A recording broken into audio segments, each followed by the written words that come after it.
Okay, come on. There it is.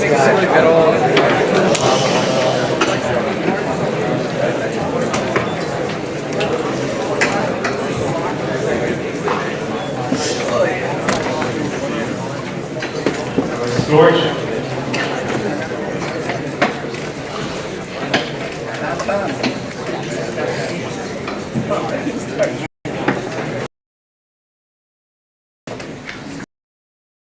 Sponsoring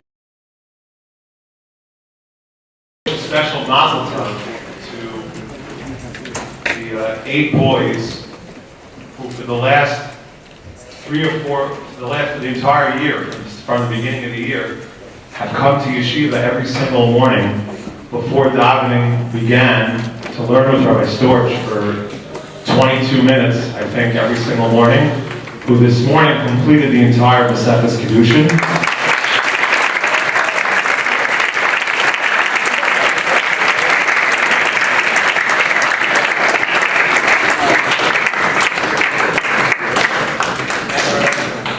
Storch had asked me the last 3 minutes this morning to speak to the boys, and I overheard the final Gemara that they were speaking about, where the Gemara talks about that Rabbi Nehoriah was very careful to teach his son only Torah, because Torah gives you strength when you're younger and keeps you going even when you're older. You know, when you have elderly parents, you'll begin to understand that there's a very, very scary time in an elderly parent's life. It's called retirement. For some people, we work our whole lifetimes. Why are we working? We're working so we should be able to retire. But the truth is, retirement is a very scary time, because when you're no longer productive to the world, when you no longer really think that the world thinks that you have anything to contribute or to share, you know, what's your life going to be worth? How are you going to contribute? What's going to make a person wake up every day? People have to feel productive, like they're contributing. And what Rabbi Nehoriah was saying in the Gemara there is that when you study Torah, when you're a zocha, I told the boys this morning, I was zocha that I fell in love at some point. When you're zocha to fall in love with Torah, Torah is something that gives your life sustenance, that gives you excitement, that always gives you a reason to wake up in the morning, always gives you something to produce, something to do, something new to see, something new to learn, something more deeper to do. And that's part of the tremendous zechus that we have.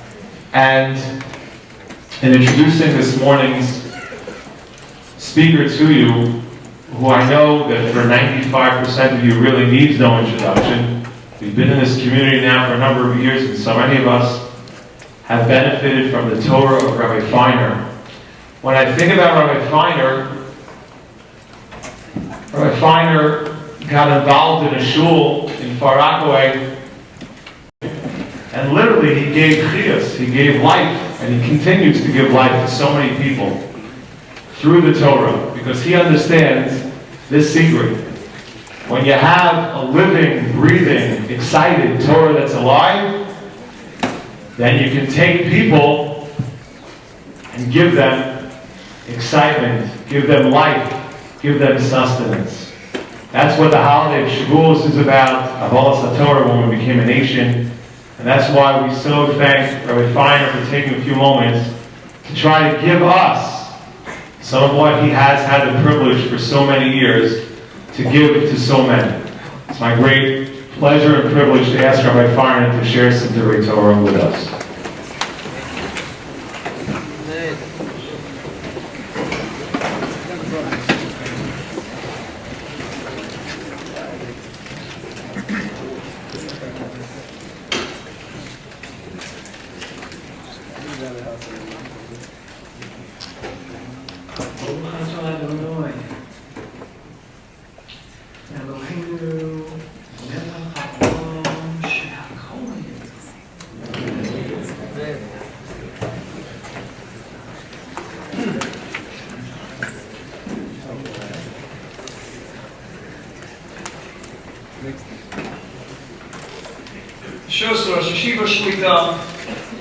It's always a tremendous zechus, an unbelievable kavod to come really back home. I grew up going to Hebrew Academy in Long Beach. Unfortunately, there was no DRS then.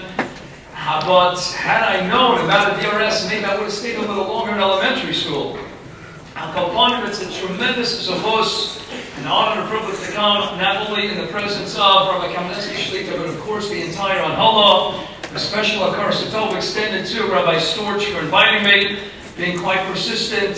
Kudos to him, and of course the unbelievable, unparalleled Anhala, and to each and every one of you for coming out and being mishtate this morning. Special thanks as well to dear Chaver, Yedin Naman, to Richie, to Sherry for sponsoring the Limud on Torah throughout this Tkufa, this period between Pesach and Shavuos, Yasher Kochachem and Tizkel Mitzvahs. So now, let's get started with Siyata D'Shmai as we prepare together for Kabbalah Satorah. What better way to start than an unbelievable Chassam Sofer? You've heard many, of course, of the renowned Chassam Sofer. We have a number of songs. One of them was the Chassam Sofer, and he writes in a collection of letters in Igros Sofrim. It's a collection of letters from the Eger and Sofer families in the section allocated to the Chassam Sofer. And Igor Yudches in letter number 18, it appears in most editions, pages 21 to 23, writes the Chassam Sofer, I have a fascinating question. And let me turn your attention to a Gemara in Megillah Daf and Aleph. And the Gemara relates that Asid and Sari Yehuda to teach Torah in Tartius and the Garxias and the Goyim. Zosamera sometime in the future, and here we are, thousands of years later, so we prepare for Yemos HaMashiach, V'yas Kol Tzedek Meira V'yameinu. We're going to be learning and teaching Torah in the theaters, the stadiums, the circuses, and the Goyim. And here you have it. You don't need me to go and relate to Gemara, Megillah Daf and Aleph. Many of you have gone to MSG, to Madison Square Garden, not for Rangers games, and not for Knicks games, and not for Billy Joel concerts, going to Madison Square Garden. Celebrate the Siyum Shas. You went to MetLife Stadium, I'm sure many of you. 93,000 plus, can you believe it, a MetLife Stadium, where the Jets play with the Giants, trying to play a little bit of football. And we go there 93,000 plus, going Levitic, going Yeshmak. And that's what we're learning Torah, that's what we're celebrating a Siyum Shas. It's unbelievable. No coincidence, of course, MetLife Stadium. MetLife, Mimisa L'chaim. Now we're taking a world of Misa, Brachos, Yudchesim, and Beis, Rishom, Afilu B'chayev, Guri Yamesim, Tzadikim, Afilu B'misasim, Guri B'chayev. We're taking such a stadium and we're transforming it to Meis L'chaim. We're giving it Chiyas. We're infusing within it. Real Chiyas is the Cherush Harim, the Kotzker Rebbe, and so many other Svarim HaKadoshim, right? And Afremos.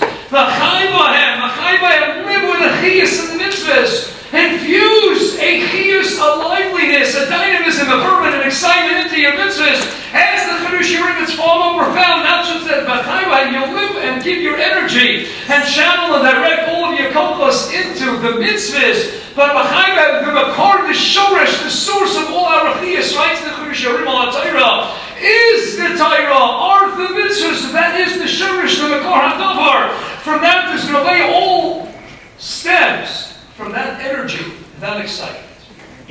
So we return now to the Chassam Sofer.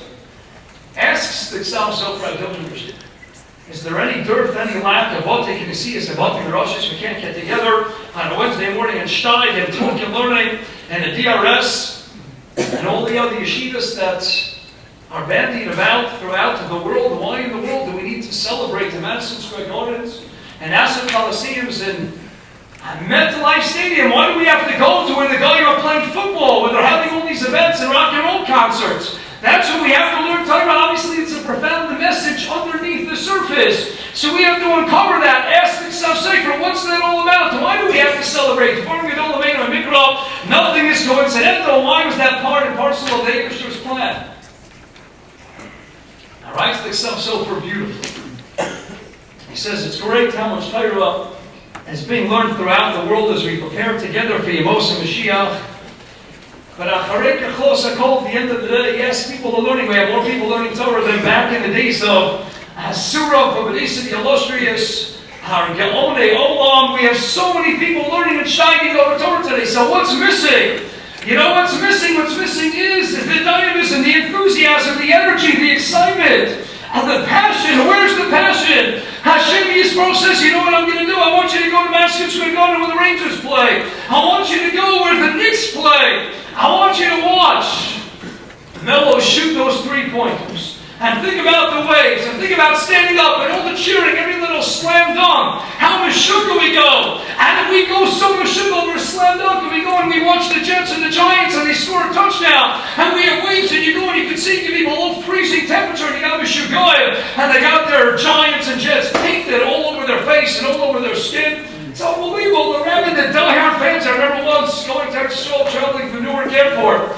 And I had a taxi driver taking me, and of course I wanted to be friendly. I was making conversation. So I said, "Tell me, you're a sports fan." He says, "Of course, Rabbi. Of course I'm a sports fan." I said, "So what is it? Let's talk about baseball. Yankees, Mets, the Mets." "I'm a Yankees fan." He says, I said, "Really?" He says, "Yeah, I go to every game." I said, "You go to every game? 162, 81 games? You go to 81 games?" He says, "No, I don't just go to 81 games." He said, "You're serious?" "I go to every game." So what do you mean you go to every game? I said, "81. Oh, the away games, 162. He says, "Yeah, I go to 162 games. I'm a diehard Yankees fan. I can't miss a single game. I follow them wherever they go." I said, "By any chance are you married?" He says, "Yeah, I'm married." I said, "Does your wife like this idea?" "No, she can't stand it." I can't imagine why. 162 games, this guy is following the Yankees, but he's living vicariously through the Yankees. You think Alex Rodriguez cares about him? They care about the money, but vicariously he's getting his schias through them. Hashem Yisrael says, "You know where I'm going to place you? I want you to go to that life stadium. And I want you to remember what all the goyim, and perhaps many Jews do as well, and you get excited, you get labored, and you're jumping out of your seat, the people getting drunk on the beer, and they're going all out for what? For sports. Do you even remember who won the Super Bowl 10 years ago? Do you remember who won a World Series 15 years ago? I remember I had a Harusa back in Yeshivas Kermiyavda. His name was Chaim. We were learning Mishnah Mur Ian together. And one day he says, "You know what, Eytan?" He says, "I'm really worried. I'm going to get up to Shemayim. And they're going to say, 'Chaim Zanu, you just spent a lot of years learning. You learned to Kermiyavda. And you learned he was from Los Angeles.'" She says, "So tell me," he says, "you learned a lot of Torah. Tell me what you learned." Rabbi Shmuel says, "I learned B'yom Adin, I learned B'yom Tochacha." He says, "Imagine the bush. You know, like, tell me everything I learned." He says, "I'm not going to be able to tell everything I learned, but years ago," he says, "I memorized the baseball encyclopedia." You can ask him who played second base on the 1968 San Diego Padres, and he'll tell you in 2 seconds. He says, "So what am I going to answer? I'm going to get up to Shayim, and I'm going to say, 'What do you mean, Hashem? You want me to know the Torah? I don't have such a memory. I can't remember.'" He says, "Oh, the baseball encyclopedia, that you can remember. That you can know cover to cover. Baseball encyclopedia, that you know. I guarantee you any of those Billy Joel songs you remember 15 years ago, some of them you can tell me back lyrics word for word. Word for word. What about a movie? What about a movie you might have seen 10, 15 years ago? Remember those days when you were a kid when you used to watch movies? So remember, maybe you went 15 years ago, you might have seen a movie, right? Then you can play back the scene, and you can remember it, and all the nuances, and all the fine details. Why? Because you loved it. And when you love something, you remember it. You don't forget your wife's name. You don't forget your siblings' names. You don't forget your parents' names. You love something, you will not forget it, right? What's the secret to remembering your wife's anniversary? Forget it once. Forget it once, you never forget it again. We don't forget things that we love. Says the Ksav Sofer, "I want you to go to Mount Life Stadium. I want you to go and I want you to reminisce and think about how all out the goyim go. They stand up in their seats and they do waves and they paint themselves. And they'll spend hundreds of dollars on a ticket. They'll sit in traffic for 3 hours and imagine going to a Rangers game. And we all know you go to Rangers and they say, come on, you can't just go to the game. After all, you got to do dinner. It's got to be kosher to light. It's got to be G2. And parking is often more than the actual ticket in New York. And a lot of people are sitting in traffic or they do public transportation, they're spending hours getting back, and it doesn't diminish one iota from the simcha, especially if the team emerged victorious, especially if your team won. And it's Geshmak and it's Leibniz, and the Ksav Sofer says, that's where I want to place you, Los Lovo. You know what I want you to learn, Torah? I want you to celebrate a Sima Shas in Madison Square Garden. I want you to go and I want you to dance on the field where the Jets and Giants play, and you're going to dance and you're going to sing and you're going to talk about Torah Hashem Tamim and Zushor and Mashechet, and you're going to celebrate the Torah Kadosh in the same playing field where Seahawks beat the Broncos in the Super Bowl, where Jets and Giants lose a little bit of winning here and there. And I want you to borrow from that excitement. And I want you to channel and direct that excitement to the Torah, infuse it, and view it into all of your mitzvahs, all of the tiny mitzvahs you receive. And the Ksav Sofer, we have Gemara and Avodah Zarah, Daf Beis and Beis. The Gemara says, "Los Lovo Hashem Yisrael is going to hold the goyim accountable. He's going to say, Rome, All the nations of the world, one by one, you persecuted, you oppressed the Jews, you subjected them to oppressive, slave-like, abject conditions, and he's going to hold them accountable the day of reckoning. And each one is going to say, what do you mean, Hashem? We didn't do this for us, we did it for the Jews, we did it all for the Yidden. As the Ksav Sefer again, the Brisker Rav and many others also deal with this astounding Gemara. It explains the Ksav Sefer. What are they thinking? What's their Havamina? They know they built the skyscrapers and the roads and the highways and the bridges. They did it for themselves to make money, to go out and populate the world. They didn't do it for the Jews. It explains the Ksav Sefer. You're right. We're in the Olamatis. They're not denying the truth. They know the veracity of it all. Of course they built it for themselves. You're right. But they did it in a full view of the They did in a full view of the Jews that we should look and we should believe that all-important lesson, that if they're imbuing and bringing so much money and time and energy, blood, sweat, and guts to borrow Churchill, and to building skyscrapers and roads and highways and amphitheaters and circuses and stadiums, and they're doing all that for them, then why don't we go ahead and put the same blood, sweat, and guts, the same energy into our mitzvahs, into our Limud Torah? I heard once a shiur years ago from the Machaber, the author, Yerushalmi, who wrote the Kuntres Okinos Egos Yeravati. And he says, why is it that every time we go to Bris Milah, and we issue the famous declaration, Shams Kuflamatzayin, our base, Hashem Shemichas Abris, Ken Yikanis, the Torah, the Kubal, the Masim Topim, what really is that brach? He says, how does the child come into the bris? He comes in, think about it, there's blood, there's sweat, Shvitzi, it's mamash and Mesiras Nefesh, the same way the child comes in, and there's blood, sweat, and guts, and there are tears, and there's schwitzing, and everyone's excited all the while. So do we should learn the lesson from right now when we're bringing the child into the Bris Milah, and now henceforth in time, channel it into all the Torah, and to all the Chuppah mitzvahs and Masim Tovim, direct it, and put the same chiyus into your mitzvahs.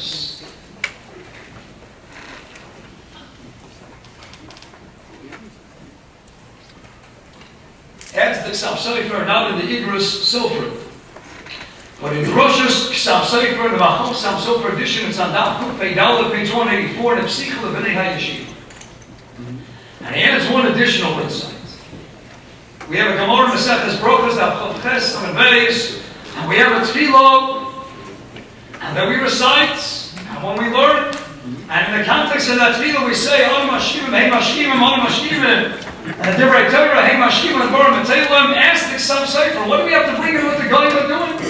What difference does it make? Just highlight, turn the spotlight. What we do? We get up early in the morning to come to daven at the arrest, the Lord to Shtai, the entire length of the morning hours. We come back to Hashem at night to do some additional learning.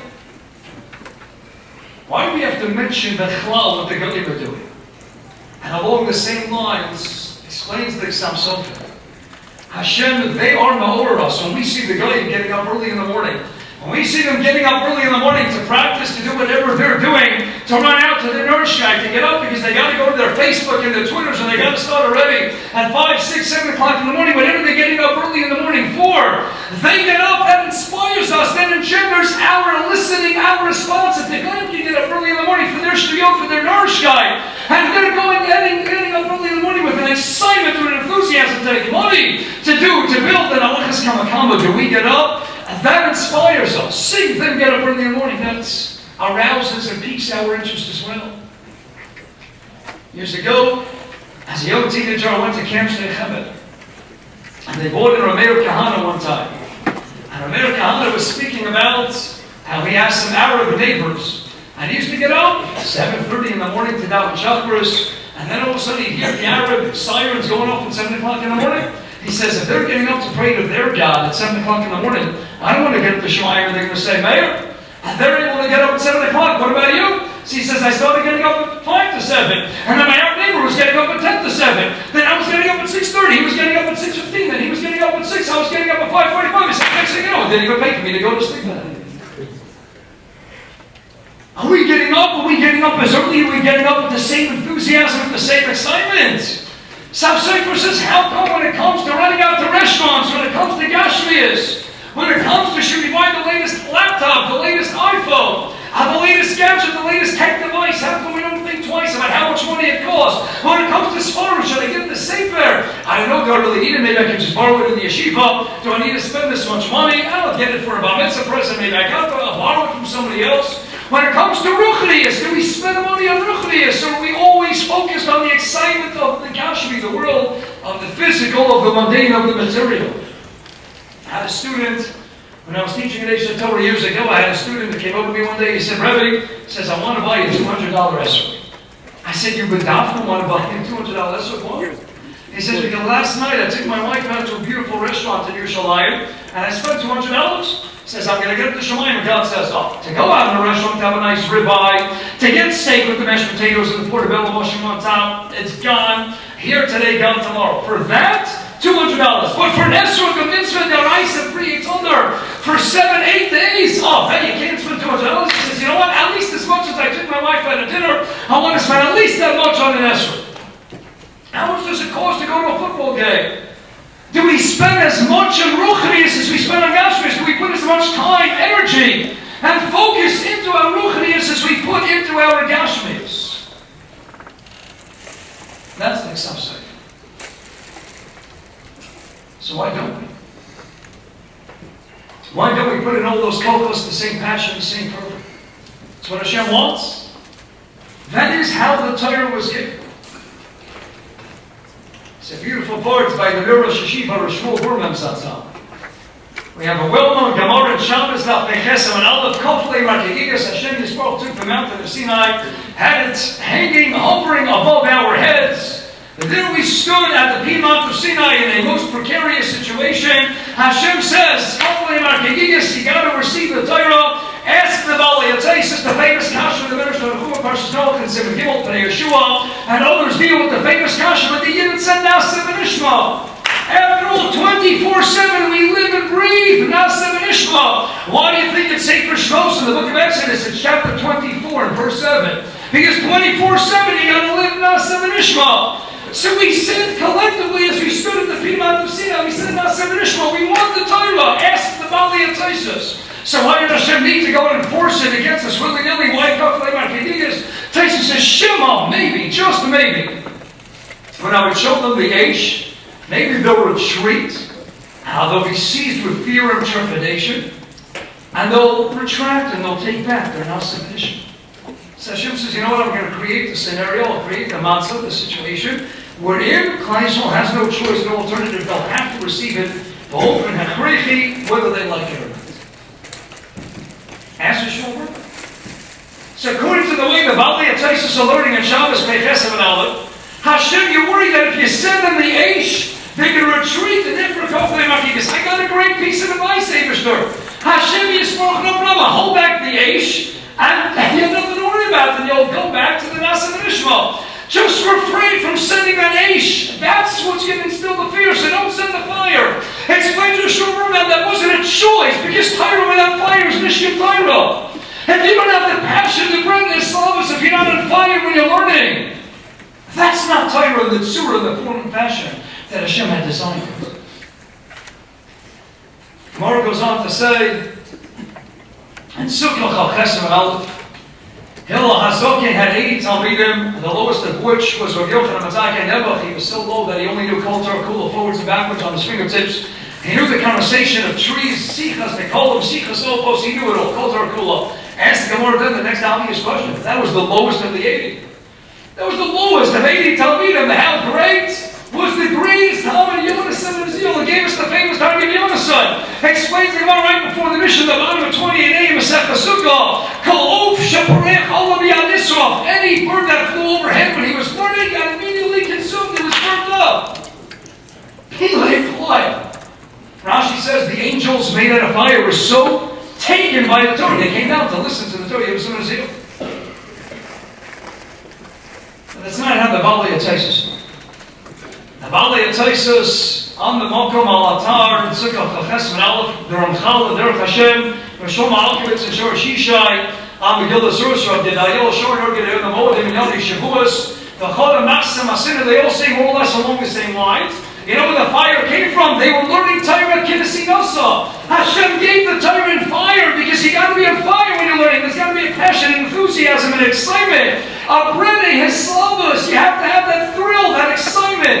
When you're learning Torah, he was zeicher to that madriga, the lofty spiritual attainment of Kiddushin Nasi, took himself, he reenacted, re-experienced on a microcosmic level, a miniature. Maimon Sinai, every time he sat down with the Gemara, he mamish was on fire. He brought down that same initial fire of a mountain Torah, and he would burn up the birds. Unbelievable. And I remember when I was learning in Rabbi Eytan and Sheshiva Chaim Akagoba used to say, you see from this Gemara, how different people in life approach Agatos with a whole different perspective. Because the Hasidic Shigir looks at this Gemara and says, Gabaldik, the Eisha Torah. Unbelievable, let's dance, let's have Machal Chaim, let's make a Rekino, let's dance, let's celebrate. He's burning up the birds, look at the Eisha Torah, that's a Hasidic Shigir. And the Mesnagah Shalit Shigir says, what are you doing about? Whose bird did you burn up? You Chaim Nasi, and you have to pay monetary damages. It's a Hasidic Shalit, you got to pay up. And the Amorit says, you burned up the bird, tell me, was it grilled, fried, how'd you do that? Was it medium, well, rare, good? And the Yekis says, Yekis, who's going to clean up the mess?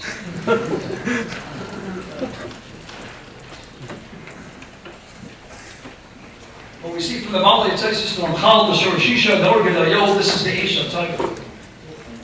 This is the fire, the enthusiasm, the same way you get excited when the Knicks win a game. Same way you get excited, I'm sure none of you saw because you were all busy at night, say to the Golden State Warriors down 3-1, coming out to now and a repeat of last year's NBA Finals, which no one has any time to watch any of the games because we're busy learning and shining and printing Mountain Torah. But where's the Yiddish? You know that these players, they give it all. They put it all the line. Why? Because they love it.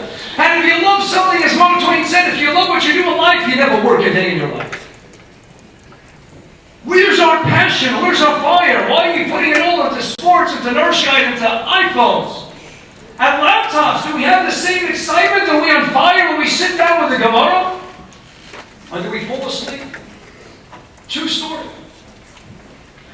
Somebody related to me the story that one day, the husband came down to his study and he saw that his Gemara Bava Metzia and his Chazon Shas was missing. He looked all over the house. He wasn't even learning Bava Metzia. He didn't know where could the Gemara be. After the weekend, after Shabbos, the maid comes in and she brings this large Osmahalder Gemara Bava Metzia.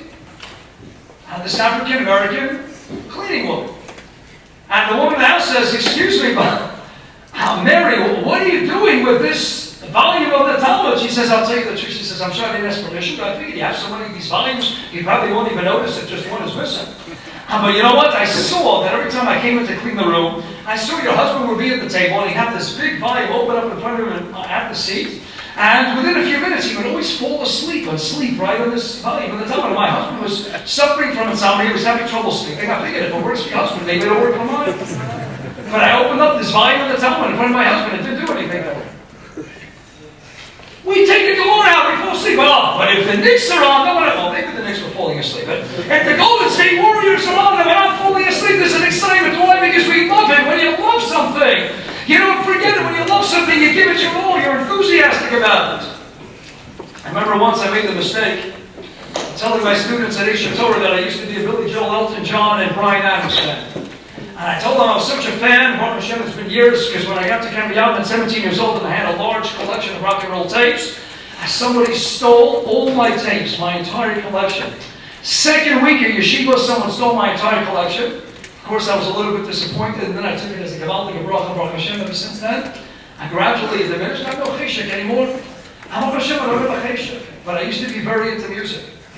And then nowadays, God tests me every once in a while. I go into Chase Bank on Central Avenue, and my favorite Billy Joel song, my favorite Bryan Adams song is playing there. So I made the mistake of telling my students once that I used to love memorizing songs. And I said, what was your favorite song? Well, one of my favorite songs is Bryan Adams' Summer 69. I'm sure you've never heard of it. And okay, we have a fan right there. So I tell the Talmidim, and anyway, comes forward, and one of my Talmidim drinks a little bit, and he takes the microphone in front of the entire yeshiva, and he says, and now, Rabbi Feiner will get up and perform Bryan Adams' Summer 69 for everybody here. Of course, that never happened. But why is it that 20, 30 years later, we still remember these words? Because we're lying down in our bed and we get our headphones on, we close our eyes and we leave this world and we just get absorbed into this song. We get absorbed into a TV show, into a movie. I can ask you a scene 10, 20, 30 years later, you remember it. Why? Because you loved it, you were engrossed in it. When you were watching that movie 10 years ago, and your little sister said, what's going to happen next? What's going to happen next? Is he going to die? Is he going to live? You said, be quiet and shh. How many times were you over in the Yisr about the Shaksu? Because you said, there's no way, I'm interrupting the movie, and I have to go to the bathroom. Not until the popcorn is finished with the Diet Coke. And I said, nothing is stopping you. Why? When was the last time you were sitting learning Mahavdal over Gemara? And you said, nothing's going to interrupt me. I'm going to be fully immersed and engrossed. My cell phone's nowhere in sight. And there are no distractions whatsoever, because if I'm learning now, this is Mahavdal, this is my movie. This is the most geschmack thing going on in this world. Explain a shul word of it. If you're not learning with an H, with a passion, Hashem says that's not the surah of Torah. Yoda Zeal is burning up the birds. What do we do? Katzker Rebbe, Mayana Shator, Pasha Sav, they bring the shape of Katzker Rebbe, the Svasemes, Pasha Sav, they have their own shot. Why did the Gemara stop there? What about Hillel? Okay. But you show me in the second part of your sukkah, asked the question, what about the Rebbe? The Rebbe was so powerful, his Divrei Torah was so potent, he was burning up the birds miles away. Where's our excitement? You know why we don't have the passion, why we don't have the fire? Because we don't love it as much as we want to. Because we don't love it like we love other things in life. Physical, mundane, materialistic pleasures. Here today, gone tomorrow, the amusement park, it might feel great, and then it's over and done with. For Father, that's it, it's over, there's nothing more to talk about. Torah sticks with you forever. It was Kedai this whole morning for me to come in, even Lobasi. El Shmuel Domerzach, I needed Abdimah Manalef to hear that Rabbi Kamenetsky, Rosh Hashiva Shlita said, and call a kavod to Rabbi Stuart Shlita as well, to finish up, gives new meaning to 10 words. You give me 22 minutes, and I will give you the world. You give Rabbi Stuart 22 minutes, and he will give you the world. Because the world that we live in, the world that really matters, the world that infuses meaning into every single thing that we do, is the world of Torah, is the world of Gemara Kedusha. When Mordechai Gifter Zatzal went to learn and tells Europe, and one of the first days there, he's starting to leave Shach Masuli, and he's unwrapping his tefillin. Before or later, when he's rushing to get out, the Mashiach comes over and he says, Mordechai, tell me, where are you going? He says, Rabbi, I got errands to do, I got things to run, I don't have time, I got to finish up. He says, you don't have time? He says, what did God create time for? Time was created for Torah. Time was created for tefillah. That's what Hashem gave us the time for. Everything else is fillers. Yes, we have to learn secular studies. We got to get a college degree because we got to make parnasa. We have to earn a livelihood. There are times we have to close the Gemara. See, Yehuda Koch used to say when he told Bachar in the yeshiva and Merkez Rav that they had to leave to go and do a certain protest. They said, Rebbe, how can we close the Gemara? He says, any Bachar who doesn't know how to close the Gemara should never open up one in the first place. Time to close the Gemara. So it's Daf Yudzayin and Aleph, the Bavachon and Talmud Torah, Achnas is Kala, Vayis Ameis, unless one think that you lose schar, Menachas Tanitzes and Aleph, Bitula Shator, Zui Kiva, Zui Yisuda. Rashi explains that Tanitzes and Ameis, you get schar, Kiva Yoshim Alome. There's a time to close the Gemara. There's a time when we have to go to Chasnas, we have to go to Simchas, we have to go to Munechol, and we have to play basketball, we have to chill, we have to relax. But Acharei Yechlos Hakol, life is about believing on Torah. Life is about the Tefillah. Hashem says that's what I'm giving you compass for. That's why I created Zman, within which you can maximize your enormous, infinite potential and leave it a Torah. Kavanas HaTefillah. Now, while we don't have the fervor, we don't have the yesh, the passion, the excitement, because we don't love it the same way we love everything else in life. Right? It's the Heilig Orachayim, the Orachayim HaKadosh. When the 5 people in history called Kadosh, the Alshach HaKadosh, the Shlah HaKadosh, the Yehudi HaKadosh, Orachayim HaKadosh, interesting Shuri by God Masechah Sanhedrin deals why only these 5 people, all based, of course, in the original Rabbeinu HaKadosh, the Sugi HaKadosh, not the Gimel. Orachayim HaKadosh writes in Parshas Ki Savo, Baruch HaVav, Pasuk Yud Aleph, Torah reads, V'samachta b'chol ha'tov. Dabaracha writes, the Orachayim HaKadosh, Ein Tov al Torah brachas dafayim and beis, Mishnah knows by God Mishnah beis, Ein Tov al Torah shemar yilek and Torah nasat l'chem trosi al talsofu. If we would taste the sweetness of the sweetness, the geschmack of learning, writes the Orachayim, how you rishtakim v'slam the we would run with a fire, with an excitement, we would run after the Torah, and all the gold and silver in the world would be melshak ke'efes, garnished like nothing. But we don't love it the way we love other things. Writes with Tzaddik HaKohen. And the Sefer comments on Mincha and Chelik Aleph and Os Samach Aleph. And we have a bracha called the Har of Notes. Part of Birchas Torah, based in the Sugya Brachas Yid Aleph on the base, Pasuk and Orachayim, Simem Zayim. And we know that we say the Har of Notes Hashem Elokeinu. Why don't we say the Har of Notes? Why don't we ask Hashem? Hashem, please give me the aremas, the sweetest, the Mesikas Torah before I start to do any of my mitzvah. Why is it done specifically as a preface to leave it on Torah that we recite the Har of Notes Hashem Elokeinu? Explains with Tzaddik because the Gemara in Kedushin relates to Aflamet on the base. Barasi Yitzhahara Barasi LaTorah Tal. I created an evil inclination, the Yitzhahara, but I created Torah as not simply the antidote, the panacea, the cure-all.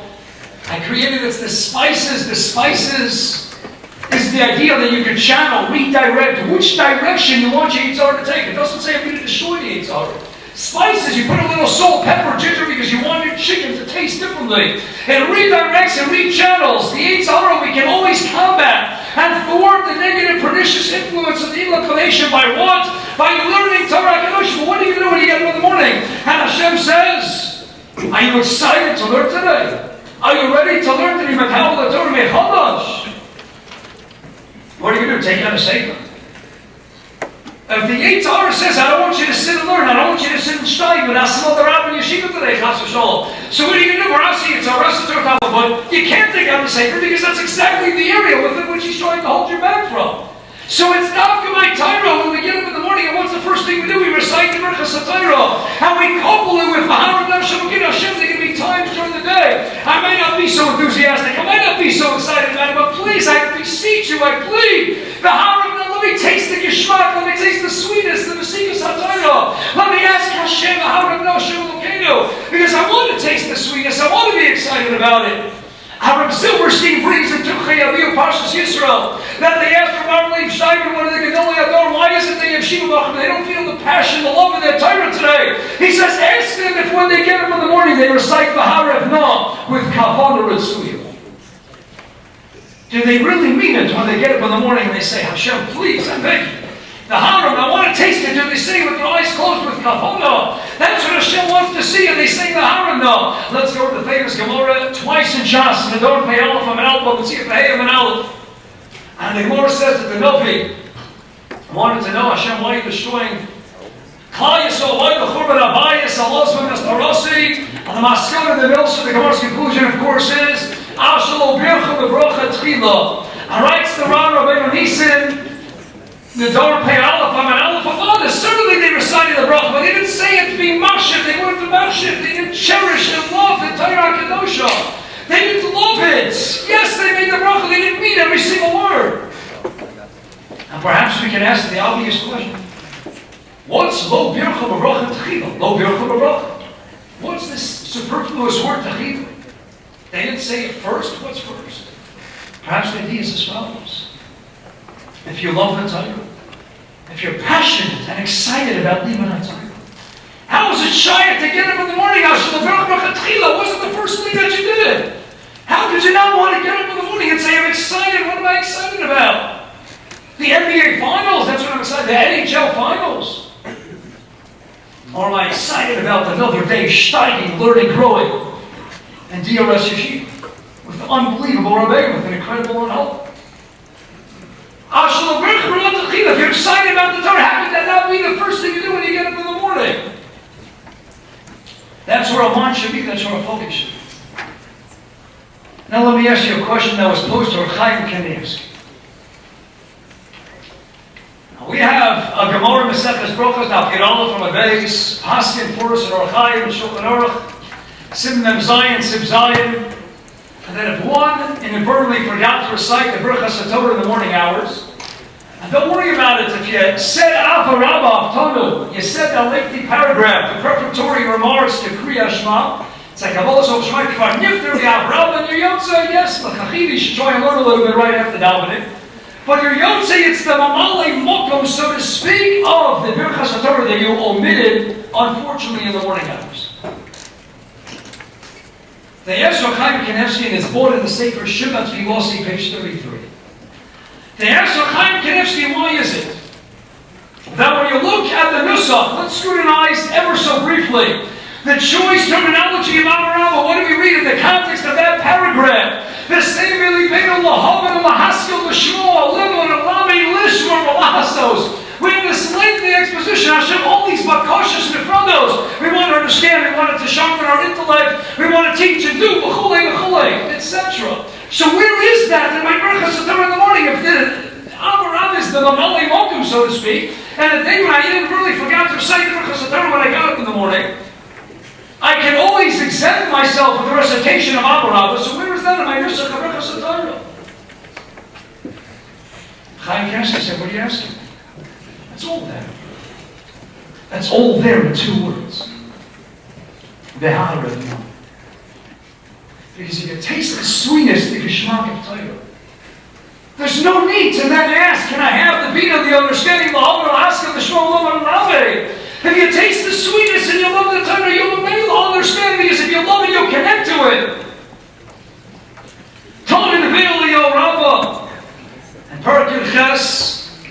Along similar lines, Rashi writes in his commentary, Shir Parakal, Posik Beis, and Rabbi Eytan in his Perish of Mishlei, Parak Beis, Posik Dalet, that if you're learning with the Torah, with the Namas of Torah, Hashem will give you an unbelievable siyata d'shmaya to be zochah to merit Sisrei Torah, hidden secrets in the Torah. Hashem says, you love me and you love my Torah. I'm going to give you unbelievable siyata d'shmaya, and the Torah is going to love you back, and the Torah will open itself up to give you unbelievable morsels of wisdom.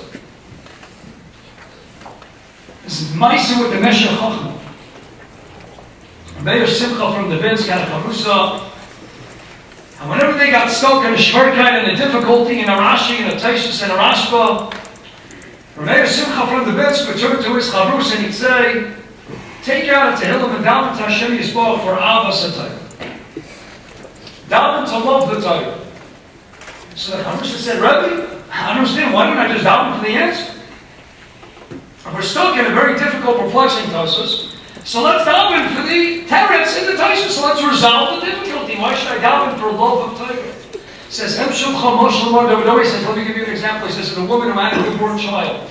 She had run out to the supermarket for a short while, 20, 30 minutes. She says to her neighbor, when I come back, I'll take my newborn infant right back from you. She returns 20, 30 minutes later, comes back, and the little boy is crying hysterically. She says, I don't understand how. I told you to take care of my little boy. She says, I know, but I don't know him. I don't know what his needs are. I don't know why he's crying. The mother takes her newborn infant and hands him within 3 seconds. He's mollified, he's appeased, he's cool, calm, and collected. She says, what's the shot? It's push it. Because if you love your child, you know automatically, you know instinctively what the child's needs are. Right to the Shechach, you know when we have difficulties because we don't love the Torah the way we ought to. If we loved it and we connected to it, we wouldn't forget it. You don't forget things you love. You don't forget songs and games and sports that you love. And you don't forget the Torah if you love it. If you're passionate about it. Do we love it?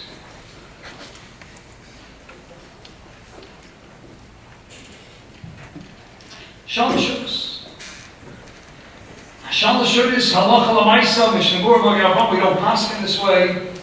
Many Sfardim do. It's a tshuva by Rabbi Yosef Chaim, which also tshuvas wrote Poland in Yordea, Chalakal Simon Hay, based on the Zohar Kodesh 95a in Parshas Emor.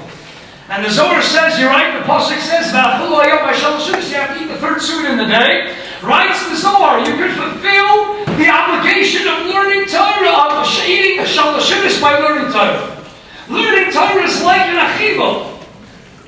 Rabbeinu Bachai, in his introduction to his Perish of Vayakel, writes a similar idea. Torah is compared to sweet things because the Torah is the sweetest thing in the whole. It's like an achiva. Moshe Rabbeinu was eating and enjoying the Torah when he was at the pinnacle, at the apex of Har Sinai. They asked the Rosh Hashiva Chaim Shmulevitz once.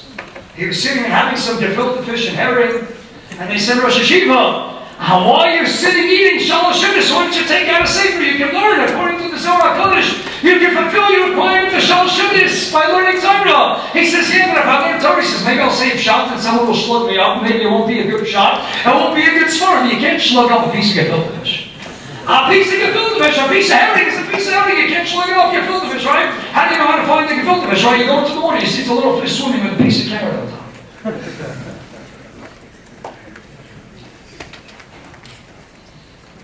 Do we view it like an achiva? Child starts to learn, we give the child a little honey, David Melech writes in Tehillim, Kapitel Yotes, Pasuk Yud Aleph, the Torah is Mesukim Midbash V'no Fesukim, sweeter than honey and the drippings of honeycombs. You ever wonder why we compare Torah to honey? Isaac Asimov, in fact, writes in his book of Facts at the bottom of page 93, that because they didn't discover sugar, the prototype, the archetypal sweetener wasn't discovered until the Crusaders came back and the West Indies trade in the 11th, 12th centuries and made its way into Europe. There was nothing sweet in the world but honey. Everything was compared to honey. You ever wonder why husbands call their wives honey? Because Isha, Aleph Shin Hey, is Gematria Devash, 306. Husbands better call their wives honey. Devash is the sweetest thing in the world. Writes the Chavetz Chaim and his Ardamah. There was the Likutei Halachos and Kochim, and it's based on the Gosha Shri. If a bug, we can't eat bugs if it would fly into honey. Gradually over time, the chemical properties of honey would cause the bug to gradually dissolve and become part and parcel of the honey itself, and the honey would be permissible even though you knew behechlet. You knew with certainty the bug, that's certainty that comes from Kabbalah and various Yisur Daraisa, but once it gets dissolved in the honey, it becomes part of the honey, it's mutter. If you throw yourself into Torah, the Or Shabbat Ma'aseh will go to the Torah will transform you. The Torah will make you a part of itself. Chavetz Chaim used to say as well, even honey, the sweetest thing in the world. So what if I give you a spoonful of honey? So you'll enjoy the first one, maybe the second one, maybe the third. After a while, you're going to get sick and tired of it. You're going to feel disgusted. It's repulsive after too many drops of honey. Mashaykin, the Torah is Mesukim meat Devash. It's sweeter than honey. Because no matter what, you're never going to stop loving it. But you got to be in it. You got to be in it. Lotto, you got to be in it to win it. Torah, you got to be in it to love it. And you have to immerse yourself in the Yom Tov. Mesukim Midvashin of Mesufim. And in Shalom HaMelech and Shir Pragdala Pasuk Yud Aleph Devash V'chol Tzachas L'Shonei. You should always taste it. And as the Alumas Yosef, the mother of Rabbi Tzalmul Jolti Mishizgambi writes in his introduction to Alumas Yosef and the Rambam, Shlomo was adding, don't just enjoy the sweetness and the taste yourself, the V'chol Tzachas L'Shonei. Right? The Alumas Yosef, share it with other people. You taste the sweetness of Torah. If you taste something sweet, if you're having a Shmaka prize, you want to share it with the world, go out and share it. Teach it to the world and share the sweetness and share the love. But we look around the world and other things seem to inspire us a little bit more. Let's go back to Shmuel Berman and we'll close with the following stories. Shmuel Berman was on the boat. Some say it happened for Chaim Shmulevitz. I heard it first for Shmuel Berman. When the Mir was escaping from Europe on their way on their journey to Shanghai, they were all there in the boat and they passed a most beautiful and magnificent island, and they all rushed immediately to the side of the boat to get a glimpse, to see this wondrous island from a distance. And Shmuel Berman's head was in the Gemara. And they said to Shmuel, come on, you got to close the Gemara, you got to see the flow of Gemara, you got to see the wonders of the world. And he says, what do you mean? He says, I got the wonders of the world. He says, yeah, but you never have a chance the rest of your life to see such an island. He says, you're right, but I'm never again going to have a chance to see such an island. And to give it up so that I don't go ahead and miss one word of my Gemara. When Rashach was traveling in a car from a chasana late at night from Yerushalayim, back to Bnei Brak, his head was in the Galar, that's how he saw the first skyscraper decades ago going up in the city of Tel Aviv. They said, Rabbi, you got to see this unbelievable skyscraper that flows through what mankind can create with his own hands. And he says, and holding up the Gemara, and look what Hashem Yisbarach created with his. Nothing's more magnificent and everlasting and infinite than this. Rabbi Eytan Feiner. A few years ago, he came with the Ger Rebbe. They were traveling all over the world. And as they were on the airplane, they passed by Niagara Falls. And one of the natural wonders of the world, Niagara Falls, most poskim agree, you make the bracha, most of them are gracious. And they're passing by, and Marmalade head is in a sefer. And they say, Rabbi, you got to come to the window. You got to see Niagara Falls. It's an unbelievable wonder of the world that flows Amore. And he holds up the Gemara. He says, that flows Amore. This is the greatest that flows Amore. So why don't we appreciate it? Because anything that's meaningful in life, you have to work for. And once you work for it, once you throw yourself into it, then there's nothing more your schmuck. I was reading once with Chavrusa with a Rosh Kollel. And he told me that he saw in Eretz Yisrael, he saw a girl who was on the bus, sitting in the row right in front of him. See, he saw this girl had a sweatshirt, and on the back of the sweatshirt it showed a Gemara, and it said, I'm not looking for a boyfriend, I'm looking for a Chavrusa. That was on the back of her sweatshirt. See, he says he couldn't hold himself back. He knew it was a girl from America came to learn at a certain seminary. He says, can I ask you, he says, are you learning Gemara? He says, yeah, I'm learning Gemara. He says, it's my first time learning Gemara. How do you like it? It's so exciting. It's unbelievable. It's incredible. Gemara is the greatest thing in the world. I thought Tanakh was great. Gemara is so thrilling. It's exciting. He says, that's when I realized she's not really learning Gemara. Because we all know that Gemara is the most difficult thing in the world. But the real meaning and real enjoyment only comes when you work hard for something. If you're not working hard for it, and you're not schwitzing for it, then it's not meaningful. I can tell you, going back years, I went to hell when I went to Ken Motor Shop. And years ago, I was on my Motor Shop basketball team. At Intercamps, my Alufim, I was on the basketball team, I was the starting point guard. And my coach, and I still remember him today, he saw me playing a one-on-one, and he says, Eytan, you're not starting anymore. I said, what did I do? I says, I'm watching you play a one-on-one, and you're not playing passionately. You're not playing to win. And anyone who doesn't play to win, who doesn't play with a passion, you can't start playing basketball. Because whatever you're doing in life, you got to do it with a passion. And you got to work hard, and the real joy, the real meaning only comes when you work hard. But if you think you're just going to wake up in the morning and you're going to love Gemara, and you're going to love Chumash, and you're going to love Tanakh, the real meaningful, happy things in life are the things you work for, and then it becomes part and parcel when you give up your 22 minutes of a breakfast break. And you come out and finish Kiddush, and these 8 guys, you can't imagine the schar that you're getting. And forget right now the schar in Olam Haba, that's infinite. These 22 minutes are changing their lives, and if you do the same, they absolutely will change yours. What are we giving up for Torah? Are we making sacrifices?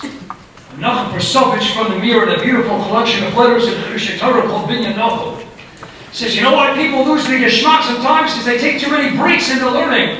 If you have a plant and you stop watering it, it loses the geschmack. You have to keep watering it. You have to keep staying attached to the source and throw yourself into the learning.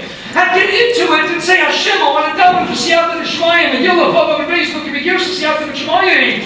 Daven to Hashem that I should love my learning. Daven to Hashem that I should be able to sit, I should be able to give up another 22 minutes. Daven to Hashem Yisparach, now whatever the day is going to bring, I'm going to make some serious nefesh, a level of sacrifice, because I know that this is what matters in life. Because at the end of the day, you're going to get older and you're going to realize it's not about how much money you make. I'm going to close with the story, very quick one, that I went to a Gevir a short while ago asking money for the shul. This Gevir told me that he lost hundreds of millions of dollars. Hundreds of millions of dollars in business, he can't give the money that he used to. And he's a man getting on in years, and he says, but I want you to know, Rabbi Feiner, all the things I bought in my life, all the techies, all the gadgets, all the homes and apartments and buildings, and now when I get older, I realize that's not what life is all about. It's about all the money that I gave to yeshivas, all the money I gave to shuls. The Torah that I learned with my children, the Torah that I learned with my grandchildren. Because when you're on your deathbeds at the end of 120, that's what you're going to look back and say. Did I give an extra 22 minutes to finish Maseches Kedushin? Did I take my rebellion seriously and listen to every drop of unbelievable wisdom coming out of their precious lips? That I view the Torah, the Daf Gemara, as yes, this is the greatest and the fullest of Oreh. If you're in it, you got to be in it to love it. If you love it and you breathe it, and you mamish eat it up and soak it up and say, Hashem, I'm going to continuously daven Hashem Siyata D'Shmayim to love it like nothing else in the world. And I'm going to run and I'm going to do it and I'm going to add on because I want to love it. Hashem says, Man Torah. You want to show Kabbalah, so show me you're ready with the fire of Torah. Show me you're ready to see also. Show Hashem Yisparach that you love it at least as much as the sports and the music. Ask Hashem Yisparach today at Mincha. Hashem, please open up my heart to let me have the Siyata D'Shmayim. To love the Torah like never before. To not memorize baseball encyclopedias, but to memorize instead Dafim and Gemara. Sukkim and Chumash. To love my Rebbeim, to love every precious word of Torah that comes out of them. Siyata D'Shmayim, we will prepare for the most invigorating and the most joyous dancing celebratory Shavuos, Mama Toto Sego ever. We'll be Makabal the Torah Chodesh, should be birding up those birds miles away. And Emet Hashem, we wanted to be interested to see whether it's Steph Curry or King James, because there's only one king that's going to matter this Shavuos time, and that's the Melech Malachim Malachim and his Torah Kedoshah. Enjoy it, soak it up, sweeter than honey. Have an awesome day.